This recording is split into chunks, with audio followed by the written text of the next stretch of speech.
യാ അഖി ഇസ്മഅനി come മറ തസൽത അലൈക് ലൈഷ് മാ റദ്ദത അലയ്യ. എന്താ പറഞ്ഞതെന്ന് മനസ്സിലായോ? ഇപ്പോൾ നമ്മൾ ആർക്കെങ്കിലുമൊക്കെ കോൾ ചെയ്യുന്ന സമയത്ത് ചിലപ്പോൾ അവർ ഫോൺ എടുക്കുമല്ലോ അല്ലേ?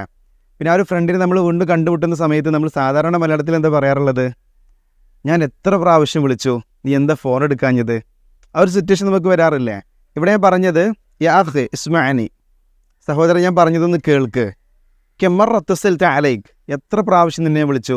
പിന്നെ പറഞ്ഞത് ലൈഷ് മാ റദ്ദത അലയ്യ, നീ എന്താ എനിക്ക് റിപ്ലൈ തരാഞ്ഞത്, നീ എന്താ റെസ്പോണ്ട് ചെയ്യാഞ്ഞത്, നീ എന്താ കോൾ എടുക്കാഞ്ഞത് എന്നുള്ള രൂപത്തിലൊക്കെ നമ്മൾ യൂസ് ചെയ്യുന്ന ഒരു സെൻറ്റൻസാണ് ലൈഷ് മാ റദ്ദത അലയ്യ. ഇവിടെ വേറെ 2 സെൻറ്റൻസും കൂടെ പറയട്ടോ. എന്താണ്? ലൈഷ് മാ അഖദ് ജവാൽ, നീ എന്താ ഫോൺ എടുക്കാഞ്ഞതെന്ന് ചോദിക്കാം. അതുപോലെ തന്നെ ലൈഷ് മാ അഅതൈതനി ജവാബ്, നീ ഇതെനിക്ക് ആൻസർ നൽകാഞ്ഞതെന്ന് ചോദിക്കാം കേട്ടോ. അപ്പോൾ നമ്മുടെ ഫ്രണ്ട് ഇങ്ങനെ ദേഷ്യപ്പെട്ട് കഴിഞ്ഞാൽ നമുക്ക് റിപ്ലൈ കൊടുക്കേണ്ടി വരും അല്ലേ? ഒരുപാട് കാരണങ്ങളുണ്ടാവും, റീസൺസ് ഉണ്ടാവും. അതായത് കിൻറ്റ് മഷ്ഗൂൽ, ഞാൻ ബിസി ആയിരുന്നു. കിൻറ്റ് ഫിൽ മക്തബ്, ഞാൻ ഓഫീസിലായിരുന്നു. കിൻറ്റ് ഫിൽ ബർറ, ഞാൻ പുറത്തായിരുന്നു. ആഷൻ ഗിദ മാ ഗദർ തറദ് അലൈക്, അതുകൊണ്ട് നിനക്ക് റിപ്ലൈ ചെയ്യാൻ കഴിഞ്ഞില്ല കേട്ടോ. അതുപോലെ തന്നെ ഇങ്ങനെയും പറയട്ടോ, ആഷൻ ഗിദ മാ ഗദർ ആഖദ് ജവാൽ, അതുകൊണ്ട് എനിക്ക് ഫോൺ എടുക്കാൻ കഴിഞ്ഞില്ല കേട്ടോ.